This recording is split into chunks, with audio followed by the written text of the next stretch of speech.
सुने, ये आपको कॉशी कंडेंसेशन टेस्ट था ना, इसकी प्रॉब्लम्स बची हुई हैं अभी। इसकी प्रॉब्लम्स देखो एक बार। इस टेस्ट के लिए जो लिखाया था हमने उसको रीडिंग लगा दो।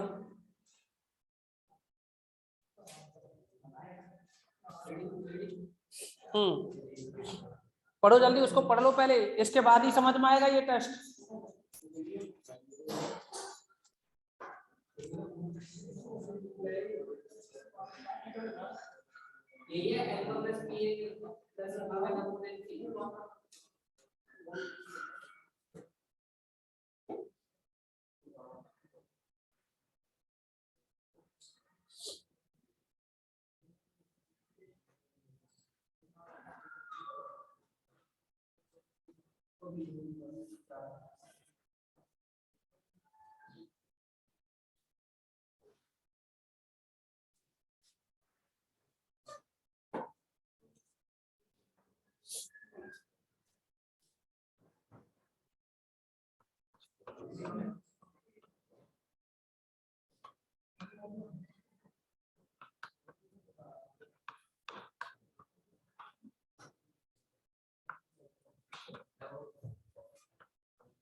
कौन है?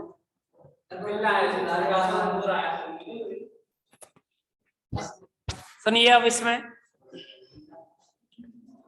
ये एग्जाम्पल है फोर्थ।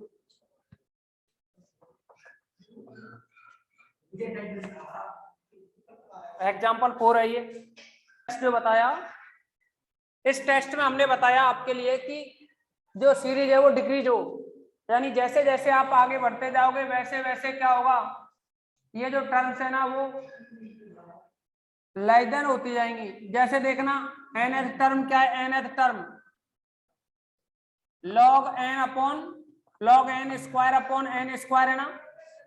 अगर हम ये कहें या n की वैल्यू कितनी 10 और n की वैल्यू कितनी 100 और n की वैल्यू कितनी 1000, तो ये बताओ log 10 लिखोगे ना, log 10 square upon 10 square, log 100 square upon 100 square, इन्हीं दोनों में कंपैरिजन करके देख लो।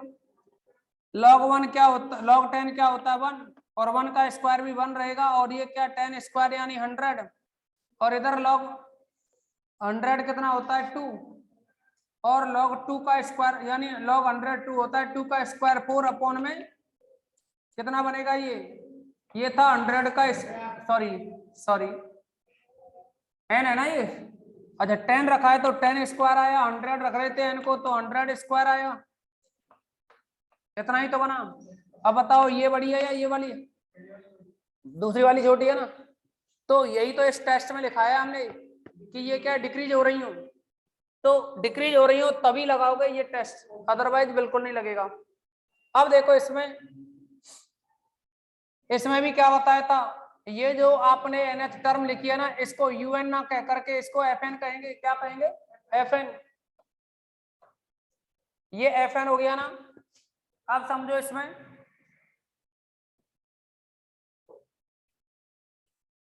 दूसरा क्या लिखाया था हमने आपको, f ऑफ an, यही तो लिखाया था।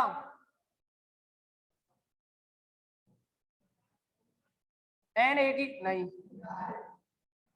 दूसरा क्या लिखाया चेक करो। एक तो fn था और क्या था, सिग्मा fn और sigma an f of an, ये लिखाया था एक। तो एक तो ये सीरीज सिग्मा fn जो भी होगी, और एक क्या है ये दूसरी सीरीज, ये दोनों या तो कैसी होती है कन्वर्जेंट या फिर डाइवर्जेंट। इसको जब चेक करोगे तो हमने पहले जो टेस्ट बताए थे ना उनका यूज करोगे। तो देखिए अब इसमें क्या बनेगा, ये fn है ना, इसमें fan निकालो, इम्प्लाइज fan यानी a की पावर n, जो n है ना ये पावर में लाओ, तो क्या आएगा ये log n, ये n है ना, इसको a की पावर n करो, इसका स्क्वायर अपॉन में कितना n, तो n को a की पावर n स्क्वायर। इसमें भी क्या करोगे, अब an से मल्टीप्लाई करोगे ना, an f of an equal to, यानी an से मल्टीप्लाई कर रहे हो तो नीचे जो an स्क्वायर है ना, क्या है ये an स्क्वायर, ऐसे है ये an स्क्वायर इस तरह से। तो देखो an से मल्टीप्लाई करोगे यहाँ तो एक an कैंसिल हो जाएगा, क्या बचा log an का होल स्क्वायर अपॉन में an, इतना ही तो रहा। सिग्मा लगा दो, sigma an f of an equal to, और ये बनेगा यहाँ log an स्क्वायर। यहाँ एक और ध्यान रखना, इसका बेस क्या है, कुछ नहीं है तो e है, यहाँ इसका बेस कुछ नहीं है तो e है। अब देखो ये n आगे आ जाएगा ना, log m की पावर n होता है तो n आगे आता है ना, तो n log a इसका स्क्वायर अपॉन में a to the power n sigma में। अब इसमें से क्या करते हैं कि इसको, ये जो सीरीज बनी इसको जो प्रीवियस टेस्ट थे उनके अकॉर्डिंग सॉल्व करते हैं, और उन टेस्टों में अगर हम इसको un ले लें, इस टर्म को क्या ले लें un, now take un equal to कितना n, un इक्वल टू क्या ये n log a का स्क्वायर अपॉन an, un हो गया ये। अब अगर ये un है तो इसका n+1 टर्म निकालो, मतलब हम लगाना चाह रहे हैं इसमें डेलम्बर्ट, तो un क्या बनेगा, un+1 क्या बनेगा, un+1 इक्वल टू, n को रिप्लेस करोगे n+1 से, बैठो log a का स्क्वायर अपॉन में क्या है a to the power n+1। यहाँ जो a चल रहा है ना a, ये a कैसा है, ग्रेटर देन 1 या लेस देन 1, देखो लिखा है टेस्ट में, क्या ये ग्रेटर देन 1 है ना, यही लिखा है आपको। अब सुनो, यूजिंग डेलम्बर्ट रेशियो टेस्ट,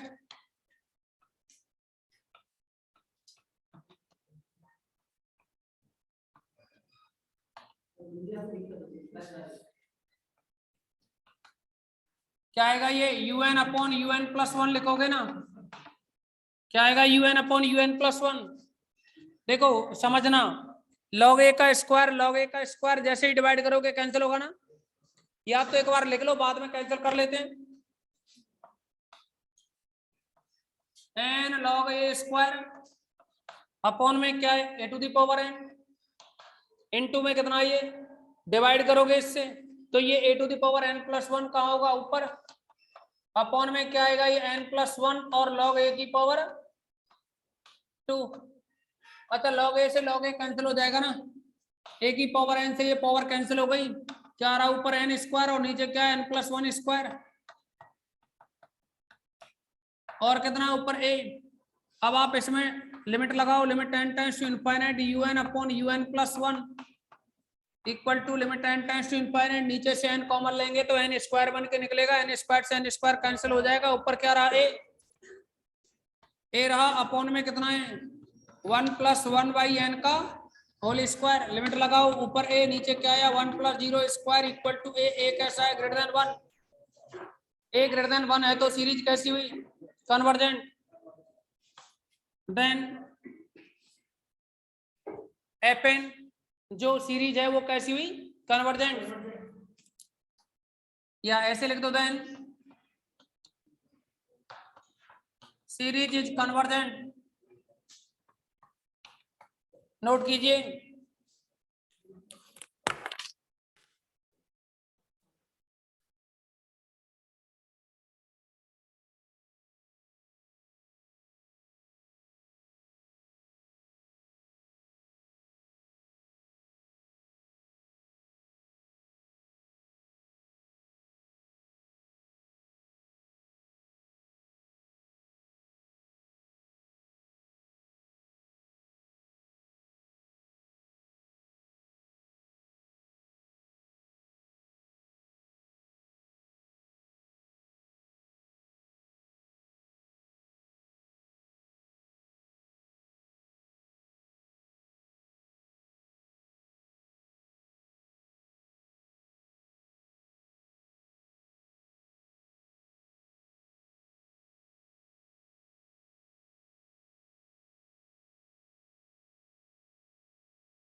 नेक्स्ट देखिए इसमें अब एक्सरसाइज के जो क्वेश्चन है ना, बोलो क्या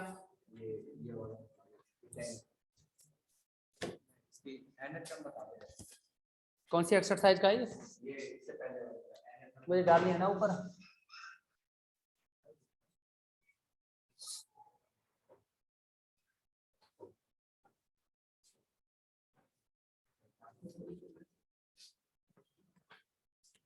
ये क्वेश्चन नंबर है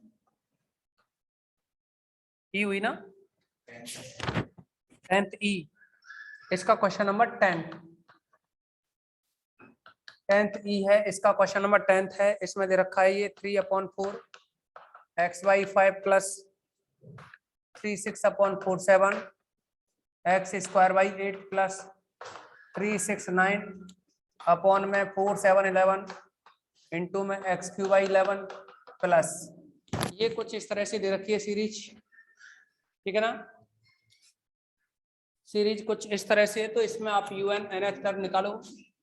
UN क्या बनेगा 3 6 9 है ना, 3 6 9 से 3n, और क्या बनेगा 4 4 7 4 7 11 4 7 11 क्या आएगा a plus n minus 1 into D, तो क्या आएगा ये 3n प्लस 1 3n प्लस 1 आया, इंटू में क्या रहेगा ये x की पावर 1 2 3 है ना, तो x की पावर n अपॉन में क्या 5 8 11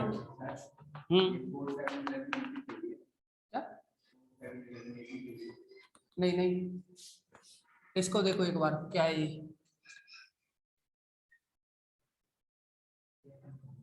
ये 10 है, यहाँ चेक करो एक बार 10 है ना।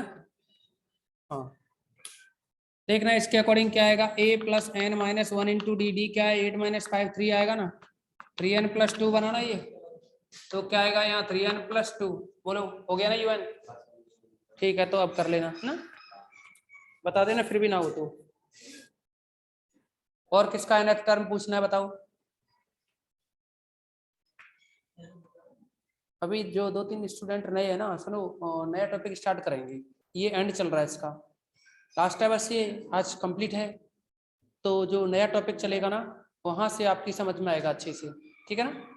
क्योंकि इनकी अब 2 यूनिट हो चुकी हैं, एक लास्ट बच रही है 3rd नंबर की यूनिट, 3rd नंबर की यूनिट बची है, यानी आप इनको हो गया chapter number 3rd 4th 5th और ये 10th। अब ये इससे होती है फर्स्ट यूनिट इससे होती है, ये सेकंड हो जाती है, 3rd यूनिट में आपका रहेगा 6th 7th 8th 9th ये चैप्टर रहेंगे, इनसे सेकंड यूनिट बनती है। क्या ये फर्स्ट ये सेकंड ये थर्ड सब कुछ लिखा है हमने स्टार्टिंग जब की है, किसी में नहीं है, सिलेबस में ही नहीं है, सिलेबस में नहीं है वो, है ना। कर दो इसको कंप्लीट। अच्छा अब देखो आगे,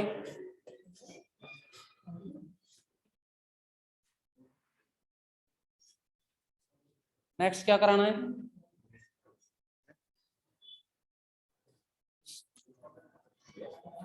देखिए फर्स्ट से लेकर के और 4th तक सारे क्वेश्चन उसी से होंगे, डी मॉर्गन एंड बर्ट्रेंड्स। 5th वाले लिख लो क्या करना है आपको, मतलब वैसे तो किसी को भी लगाओ सब होते जाएंगे, जैसे मैंने टेस्ट आपको बताया ना वैसे, फिर भी अगर आपको डायरेक्ट अपने काम में लेना है तो देखो फर्स्ट से लेकर के 4th तक तो हो जाएंगे आपके डी मॉर्गन से। 5th नंबर का इसमें गॉस लगा देना, गॉस टेस्ट। इसके बाद जो लॉग वाले हैं ना 6 7 8 इनमें आप कौन सा लगा दो, ये लॉग वाला लगा दो, कंडेंसेशन बस। इसके बाद 10 11 12 है ना, इनको रहने दो मत करो, हाँ बड़े बड़े बनते हैं इनकी कैलकुलेशन, एग्जाम में आते नहीं है। मेथड सेम रहेगा, कैसे जैसे कि हम इसको 9th को करा रहे हैं ना, मैं क्वेश्चन नंबर 9th करा रहा हूँ आपको, जैसे इसको कराया जा रहा है 9th को, वैसे ही 10th 11 12th अगर कोई करना चाहे ना 10th और 11 12 इसी तरह होंगे। अब 9th को इसलिए करा रहे हैं, ये कभी पूछा गया है 1 प्लस ए बी अपॉन में कितना है 1c एक्स ए प्लस 1 बी प्लस 1 और क्या है 1 2 सी प्लस 1 एक्स स्क्वायर। कुछ इस तरह से दे रखी है आपके लिए सीरीज की किसी भी टर्म को छोड़ सकते हैं ना, तो इसमें nth टर्म क्या बनेगी समझो, इसका nth टर्म निकालना ही समझ लो बस, बाकी का तो सब वैसे ही है जैसे करते आ रहे थे। क्या है ए के बाद a प्लस 1, तो ऐसे चल रहा है ये ए प्लस 1, अगला आता क्या a प्लस 2 आता ना अगला, तो nth टर्म क्या बनती बताना, a plus N minus 1 into D होती है कि नहीं, डी क्या है डिफरेंस, a प्लस 1 में से a माइनस करोगे तो 1 आएगा ना डिफरेंस, ठीक है ना, तो कितना बनाइए a प्लस एन माइनस 1, यही तो रहा। अच्छा और देखिए और क्या है ऐसे ऊपर B plus 1 B plus 1 B plus 2 आता ना, क्या बनता फिर ये b प्लस एन माइनस 1 ये बनता ना, अपॉन में कितना है 1 2 से क्या बनेगा 1 2 3 से क्या आता n, और C plus 1 C plus 1 C plus 2 इनसे क्या बनता सी प्लस एन माइनस 1, यही तो आता। कोई प्रॉब्लम तो नहीं किसी को, इसको आप ऐसे भी तो अरेंज कर सकते हो ए प्लस 1, ऐसे ही क्या है बी प्लस 1, और भी टर्म्स होंगी छोड़ो उनको, आप लास्ट टर्म लिखो a प्लस एन माइनस 1 और उधर से क्या है b plus N minus 1 upon में कितना है, ये देखो यहां से 1 2 सी प्लस 1 1 2 सी प्लस 1, और क्या आता n आएगा और इधर कितना आएगा c प्लस एन माइनस 1, कोई प्रॉब्लम। अच्छा इसमें देखो x की पावर और आएगा ना, कितना आएगा, ये 1 2 3 चल रहा है ना, तो x की पावर n, कोई प्रॉब्लम। अब देखो इसमें ये un हो गया, देन un प्लस 1 क्या बना un है ना, ये un प्लस 1 क्या आएगा ए प्लस 1 ए प्लस 1 बी प्लस 1, ये क्या है यहाँ a प्लस एन माइनस 1 है और ये क्या है b प्लस एन माइनस 1 है, और इससे अगली टर्म निकाल देना, n को n प्लस 1 से रिप्लेस करोगे तो क्या आएगा a प्लस एन, ऐसे ही क्या आएगा b प्लस एन, अपॉन में क्या आएगा 1 2 सी प्लस 1, n है और कितना है c प्लस एन माइनस 1, इसके बाद क्या आएगा n के जस्ट बाद n प्लस 1 और c प्लस एन माइनस 1 के बाद क्या आएगा c प्लस एन, और x की पावर कितना रहेगा, देखिए जब आप डिवाइड करोगे ना तो यहाँ तक की टर्म कैंसिल हो जाएगी ना, un अपॉन un प्लस 1 लगाओगे तो un अपॉन un प्लस 1 लगाओगे तो क्या बनेगा, ये इधर की टर्म कैंसिल, ऊपर तो रहा कितना x की पावर n, और ये जो नीचे टर्म है ना जब इसको डिवाइड करोगे इससे तो ये रेसिप्रोकल होगा ना, n plus 1 c plus N upon में कितना है a प्लस एन और b प्लस एन और कितना है x to the power, upon में आएगा ना ये n प्लस 1, n से n कैंसिल हो गया, क्या बना ऊपर से n कॉमन लो नीचे से भी n कॉमन लो, n कॉमन लेंगे यहाँ से तो n स्क्वायर, और क्या बचा 1 प्लस 1 बाई एन, और क्या बचा 1 plus C by N, upon में कितना आया, अरे अपॉन में कितना आया ये n स्क्वायर कॉमन लिया, क्या बचेगा 1 प्लस बी बाई एन और 1 प्लस ए बाई एन, ठीक है ना, ये n से n कैंसिल हो गया, और क्या इनटू में 1 अपॉन x है ना, लिमिट लगाइए इस पे, limit n tends to infinite of un upon un plus 1 equal to limit n tends to infinite, लगाइए लिमिट, क्या बचा ऊपर ये c बचा, यहाँ a बचा नहीं 1 1 1 1, तो 1 अपॉन x आया, क्या लिखोगे since sigma un is convergent,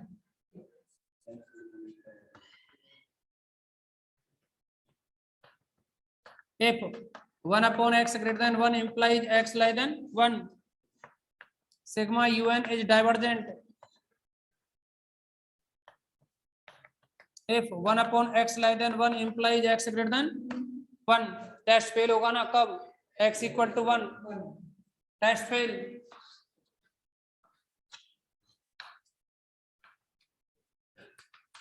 If 1 upon x equal to 1 implies x equal to 1, at x equal to 1 un upon un plus 1 निकालो x equal to 1 पर। कितना है x equal to 1 रख दो इसमें, कितना आया 1 plus 1 by n, 1 plus c by n, 1 plus a by n और क्या 1 plus b by n। चाहो तो इसमें आप कौन सा टेस्ट लगा के देख सकते हो, राबीज टेस्ट लगा सकते हो ना, पर हम इसको गौस से कर रहे हैं। अब राबीज में भी फिर बाई चांस फेल हो गया तो प्रॉब्लम हो जाएगी ना, और उससे बचने के लिए सीधे गौस लगा रहे हैं, गौस में फेल नहीं होगा, गौस से चांस रहेंगे 100% फेल ना होने की।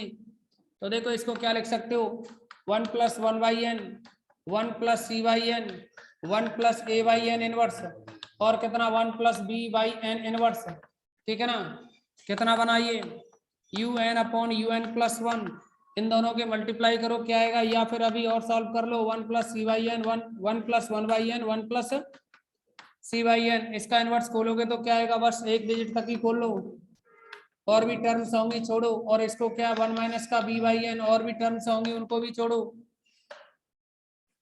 करो इनका मल्टीप्लाई करो।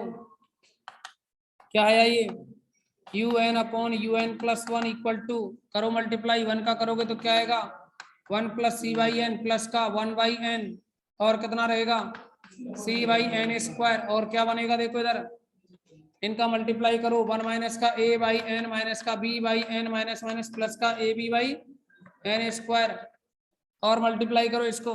लेकिन ध्यान रहे जो ये गॉस टेस्ट होता है ना, alpha plus beta by N plus gamma N upon N की पावर पी, यही तो होता है। यानी हमें अल्फा बीटा की तो जरूरत पड़ती है, गामा की जरूरत है क्या, नहीं है ना। आपको क्या करना है, नीचे जो एन आ रहा है ना, बीटा के अपॉन में एन आता है, एन वाले देख लो बस, और अल्फा यानी कांस्टेंट वाले देख लो, बाकी का एन की पावर पी वगैरह हमें कोई जरूरत नहीं है उसकी। अब देखो उसको यहाँ 1 से करोगे मल्टीप्लाई सब में तो ये 1 आएगा है ना, फिर 1 से करोगे इसका क्या आएगा n माइनस का 1 अपॉन एन कॉमन, तो a प्लस बी एक साथ करके लिख दिया ना 1 से मल्टीप्लाई, और आगे करते 1 का तो यहाँ स्क्वायर वाली टर्म आती ना। अच्छा फिर इससे करो, ये कितना है 1 प्लस सी अपॉन एन है ना, इसका इस 1 से करोगे तो क्या आएगा प्लस का 1 प्लस सी बाई एन। अच्छा फिर इसका मल्टीप्लाई यहाँ करते हैं इनसे तो स्क्वायर आते ना, एन पे स्क्वायर ही तो आते नीचे अपॉन में, तो हम नहीं लिख रहे उसको, गामा एन अपॉन एन की पावर पी करके लिख दिया है।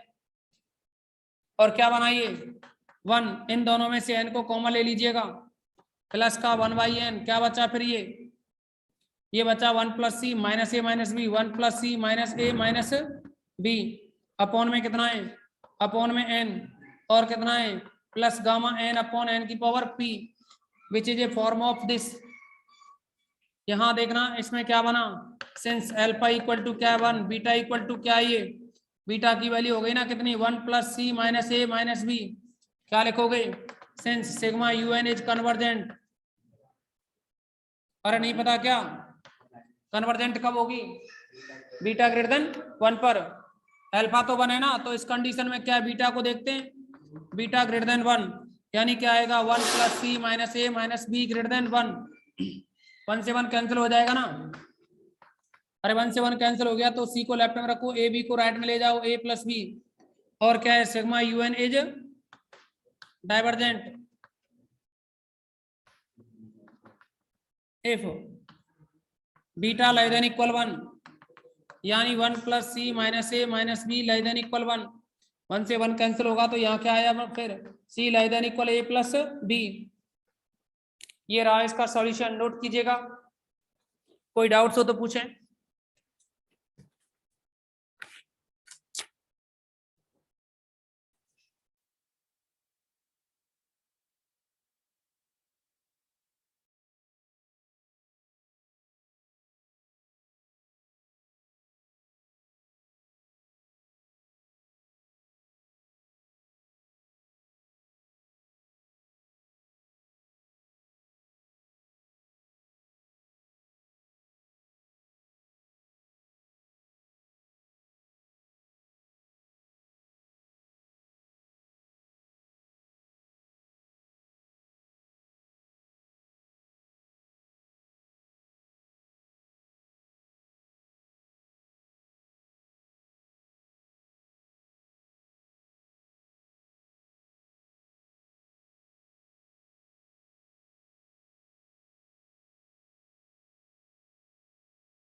देखो टाइम हो गया हो जाएगा।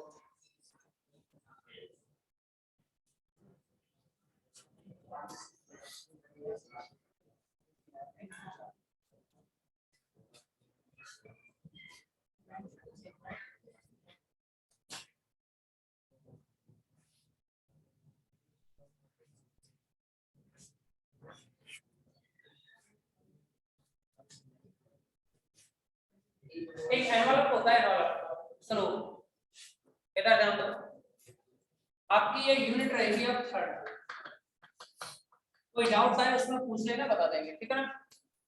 ये एनवलप है ना, टॉपिक रहेगा इसमें एनवलप, और इसमें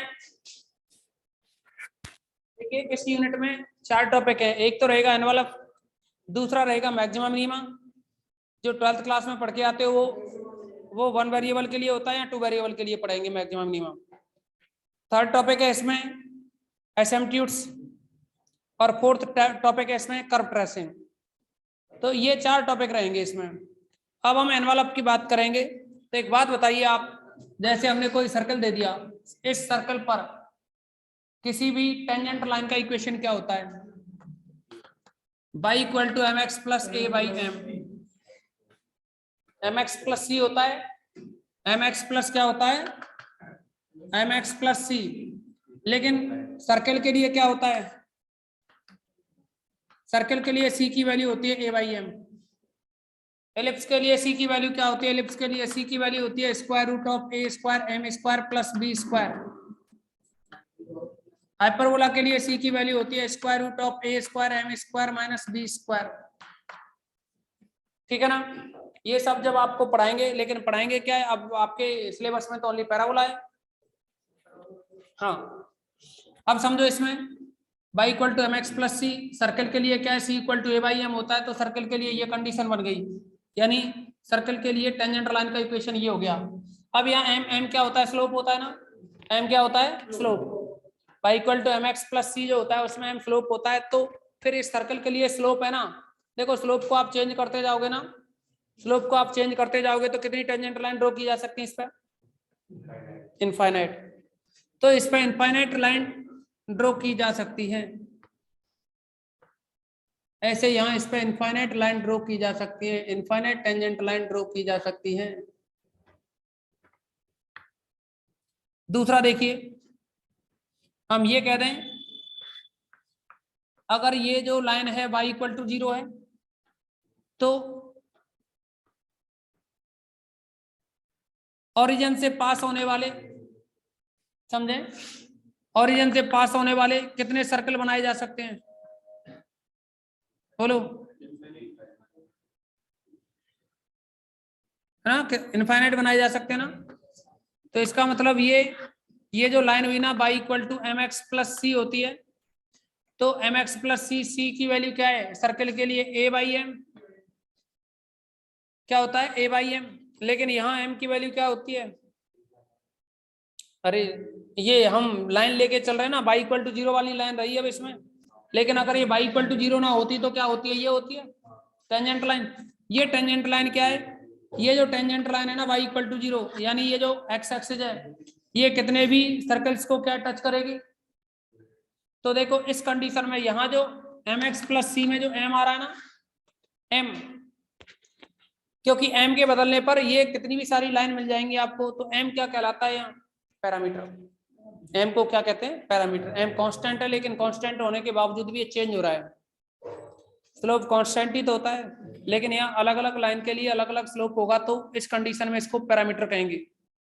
क्या कहेंगे, पैरामीटर। तो किसी भी कर्व का इक्वेशन ये बन जाएगा F of x by alpha, अगर एल्फा पैरामीटर हो जाए तो। अगर एल्फा पैरामीटर नहीं है, एक्स पर एम पैरामीटर है, तो f of x by m ये हो जाएगा इक्वेशन। कहीं कहीं आपको टी पैरामीटर मिलेगा, f of x by t equal to 0। तो हमें करना क्या होता है, जैसे कि आपके लिए एक तो ये कर्व दे दी, यहाँ कोई मेथड नहीं है, कोई फॉर्मूला नहीं है, सब छोटी क्लास से लेकर के अब तक जो पढ़े हैं वही फॉर्मूले। आपके लिए ये कर्व का इक्वेशन है f of x y alpha equal to 0, f of x y alpha equal to क्या है, 0। अब यहां से आपको जो पैरामीटर होता है उसको एलिमिनेट करना होता है। एलिमिनेट करने के बाद में जो भी इक्वेशन बनती है वो क्या होगी, एनवेलप इक्वेशन, और आपको वही इक्वेशन यहाँ फाइंड आउट करनी है। जो पैरामीटर है उसको क्या करना है, आपको एलिमिनेट करना है। एलिमिनेशन के बाद में जो भी इक्वेशन बनेगी वही क्या होगा, एनवेलप इक्वेशन। इसको एलिमिनेट करने के लिए एक तो ये आपको कर्व दे रखी होगी, दूसरा इसका पैरामीटर जो अल्फा है इसके रेस्पेक्ट में पार्शियल डिफरेंशिएशन करोगे। कैसा, पार्शियल। जिन स्टूडेंट को पार्शियल पता है अच्छी बात है, नहीं पता है तो थोड़ा सा बता देंगे एक दो एग्जांपल की हेल्प से। पार्शियल पूरा कंप्लीट करा चुके हैं हम, चैप्टर 5 है। अब इन दोनों ही इक्वेशन से या तो आप मल्टीप्लाई करो या डिवाइड करो या कुछ भी करो, एक्स वाई जेड, या दोनों को स्क्वायर करके ऐड कर दो या कुछ भी करो, ज्यादातर तीन ही कंडीशन काम आएंगी। या तो आपको डिवाइड करना होगा या मल्टीप्लाई करना पड़ सकता है, और या फिर आपको स्क्वायर करके ऐड करना पड़ सकता है। इन कंडीशंस की हेल्प से आपको पैरामीटर को एलिमिनेट करना होगा। किसको, पैरामीटर को। तो जो भी इक्वेशन होगी वो एनवेलप इक्वेशन होगी। तो हम स्टार्ट करेंगे टॉपिक को कल, इसकी डेफिनेशंस वगैरह जो भी लिखाएंगे वो कल लिखाएंगे, ठीक है ना। एक रिजल्ट और आएगा इसमें, B square equal to 4ac अगर क्वाड्रेटिक है तो।